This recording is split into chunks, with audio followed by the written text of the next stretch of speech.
The day began like any other at the Grand Monarch Hotel, a towering symbol of luxury and prestige in the heart of the city. The staff moved quickly through the marble halls, setting out crystal glasses, polishing the gold-trimmed railings, and preparing for the arrival of an important guest. Word had spread through the hotel for weeks. An international millionaire was coming to stay, a man known not only for his immense wealth, but for his sharp eye and high expectations. The manager, Mr. Peterson, was on edge. He was a man who prided himself on control. His suit was always pressed to perfection, his hair slicked back, his voice commanding. But underneath, he was anxious. Hosting a man of such influence meant everything: reputation, connections, maybe even a promotion. The staff whispered about the preparations, the endless checklists, the rehearsals. Yet, there was one thing Mr. Peterson had overlooked. The millionaire, Monsieur Dubois, was French.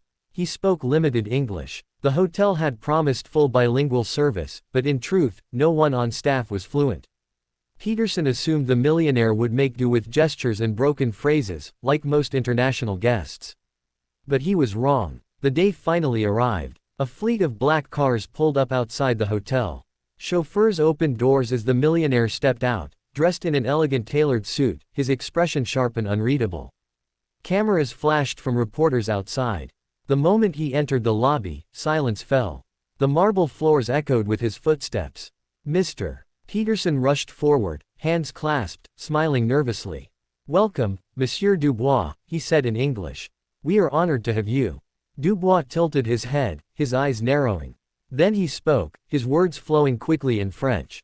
The sound was rich, fluid, authoritative. But to Peterson, it was nothing but a blur of unfamiliar syllables. He froze. His palms grew sweaty. He tried to laugh it off, answering in English again.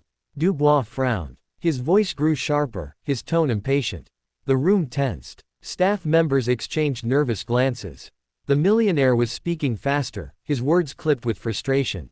He was asking for something important, but no one understood.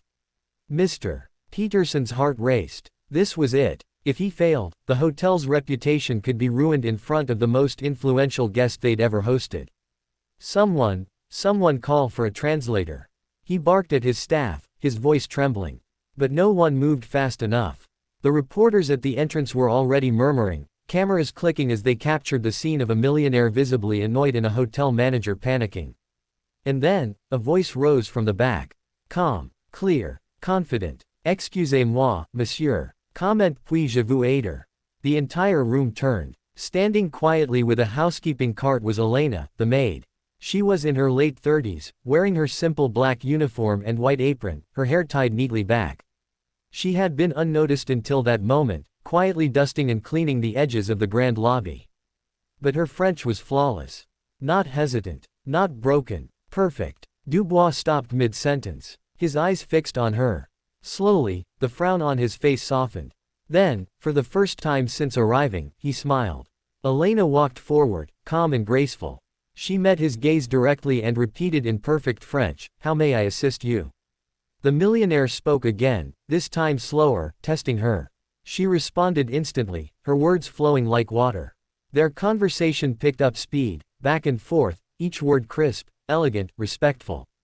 Within seconds, the tension in the room dissolved. Mr. Peterson stood frozen, his jaw nearly hitting the floor. The staff stared in disbelief. The maid, quiet, overlooked, invisible, was speaking the millionaire's language better than any professional translator they could have hired. Dubois chuckled softly at something she said. Then he gestured toward her with admiration. "Formidable," he said. "Très bien." Reporters at the door snapped photos, capturing the moment, a wealthy French businessman, finally at ease, and a hotel maid holding herself with dignity and confidence. As Elena translated his requests, she learned that Dubois wanted specific arrangements: a suite with a clear view of the river, a bottle of vintage French wine prepared with dinner, and private access to the rooftop garden. She relayed everything perfectly to the staff, who scrambled into action. Dubois, clearly impressed, turned to Peterson. In accented English, he said, "Your maid, she speaks like Paris."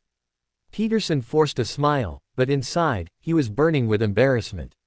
He had spent weeks preparing, only to be rescued by someone he never even considered important. That evening, when Dubois was shown to his suite, Elena walked with him, translating as they went.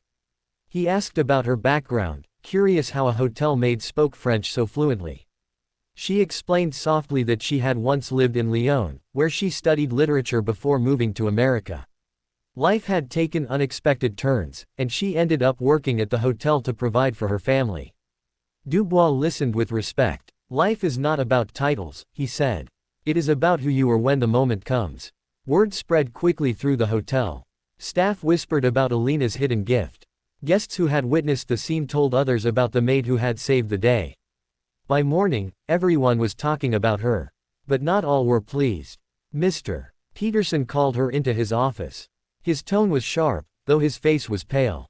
"Why didn't you tell me you spoke French?" he demanded. Elena's voice was steady. "You never asked." The truth cut deep. For years, she had been invisible to him, just another uniform pushing a cart. And yet, when it mattered most, she was the one who saved his reputation. Later that week, Monsieur Dubois personally requested Elena as his translator throughout his stay. He invited her to dine at his table, shocking the staff. Cameras flashed again, capturing the image of a French millionaire laughing warmly with the hotel's maid, as though she were an honored guest. For the first time, Elena wasn't overlooked. She wasn't invisible. She was recognized, respected, and valued. As Dubois checked out at the end of his stay, he shook her hand firmly and said in French, "Never forget, you are worth more than gold." Elena smiled, her eyes glistening. For her, it wasn't about fame or reward. It was about dignity. About knowing that when the world doubted her, she proved them wrong. And for Mr. Peterson, the lesson was unforgettable. The day the millionaire arrived, he panicked. But the maid he dismissed as ordinary turned out to be extraordinary. She showed everyone that brilliance can live in the most unexpected places. And from that day forward, the staff never saw Elena as just the maid again. She had become the voice that changed everything.